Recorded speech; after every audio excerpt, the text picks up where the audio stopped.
8 h du matin à Watlington en Angleterre pour le Spring Detectival. Les prospecteurs se réveillent, notre mascotte est là. On va détecter dans 1 heure. Pour le moment, il pleut pas et il ne devrait pas pleuvoir. Ça, c'est la bonne nouvelle. On va aller prendre un café et puis on va aller préparer le détecteur.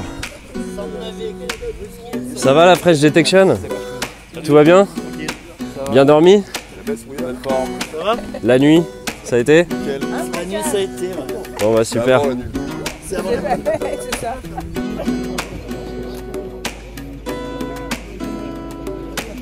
Treasure Act, vous êtes ici sous Treasure Act, on en rêve en France, profitez-en.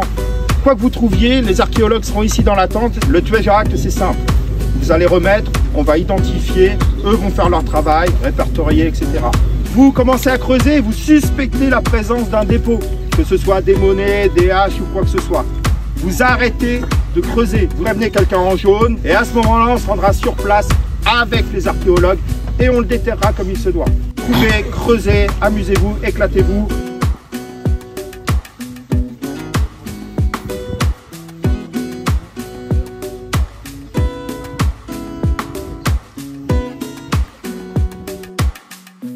Ça donne quoi les gars? Petit bouton? Ah, gros bouton. Gros bouton. Ouais. Ah d'accord, ok. Bon, tu remplis la poche merdouille. Hein.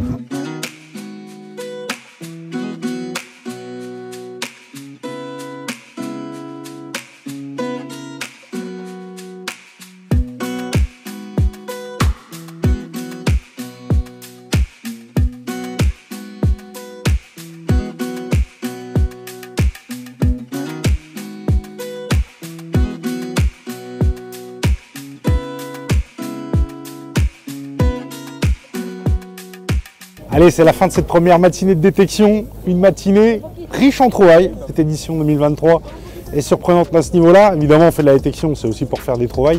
D'ordinaire, on a plutôt tendance à dire qu'au détectival, il ne faut pas trop privilégier les trouvailles parce que c'est l'Angleterre, on ne connaît pas trop et c'est vrai qu'il y a moins de cibles.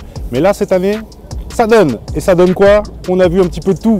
Des boutons, des petits, des gros, en argent, des dorés, des plaqués. On a même vu des gros lots, assez classiques, mais des gros lots un petit peu anciens. J'ai même vu un dé à coudre en argent, ça c'est plutôt sympa. Des fibules, il y a quelques fibules antiques qui ont été réalisées et qui seront bien évidemment déclarées.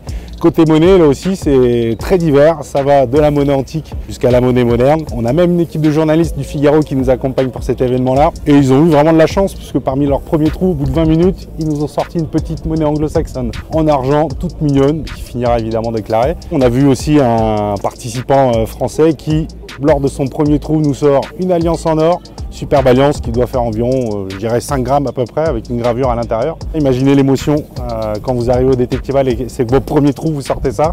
Super, qu'est-ce qu'on a vu d'autre? Évidemment des outils agricoles, je vous passe les différentes trouvailles quotidiennes et déchets. Pour résumer, une première matinée riche en trouvailles, tout le monde est content et c'est pas fini. Maintenant, après une bonne matinée de détection, c'est le temps de la pause. On va tous s'alimenter, se réchauffer pour repartir de plus belle cet après-midi. Il nous reste encore cet après-midi et demain de détection, toute la soirée à vivre. Et comme on est en Angleterre et au détectival, je vais aller me faire un petit fish and chips.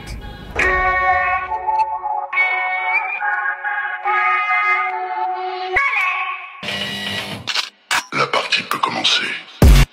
Je voudrais vous souhaiter une bienvenue à tous. Celui ou celle qui sortira vainqueur des 6 jeux remportera une énorme somme d'argent.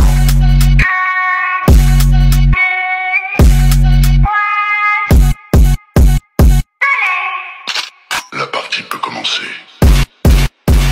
Tout à l'heure, je vous ai parlé des trouvailles. On est devant la tente des archéologues. C'est l'endroit où tous les prospecteurs viennent enregistrer leurs trouvailles. Vous allez voir, c'est le côté génial. Suivez-moi. Quand vous arrivez avec vos trouvailles, on vous demande où est-ce que vous l'avez trouvé. Et pour ça, vous avez le plan de notre surface de jeu avec les différents champs qui sont répartis en plusieurs zones. Alors évidemment, c'est pas précis au centimètre près, mais au moins l'information principale est ici et ça permet de faire des recoupements et d'avoir des zones d'occupation par exemple.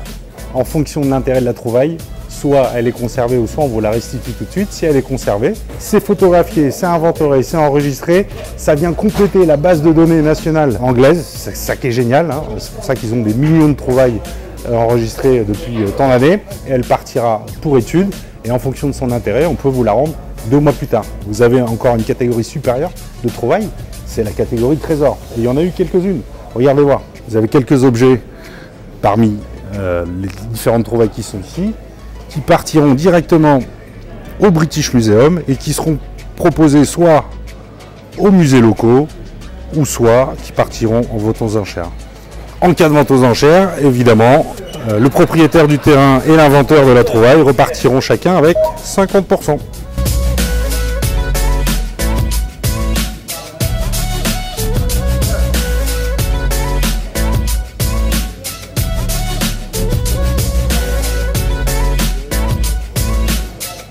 Ici, vous avez par exemple une belle petite fibule romaine du 2e, 3e siècle qui a été trouvée par un Français. Vous avez même, regardez, hop, ce petit dé à coudre en argent. Ah, il ne paye pas de mine comme ça, mais il n'empêche que c'est un dé à coudre du 17e qui est classé trésor.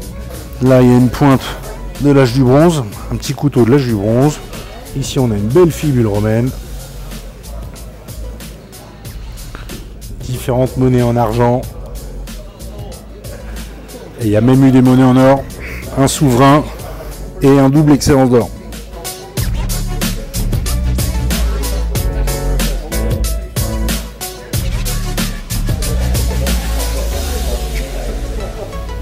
Alors j'ai trouvé celle-ci, là, le numéro 400.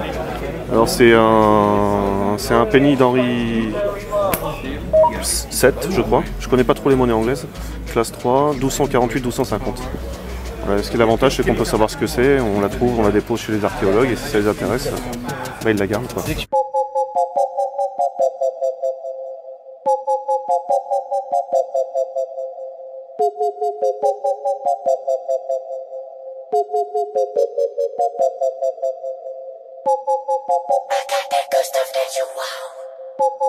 Let me be your pusher, pusher, pusher, ayy. I got that good stuff that you want.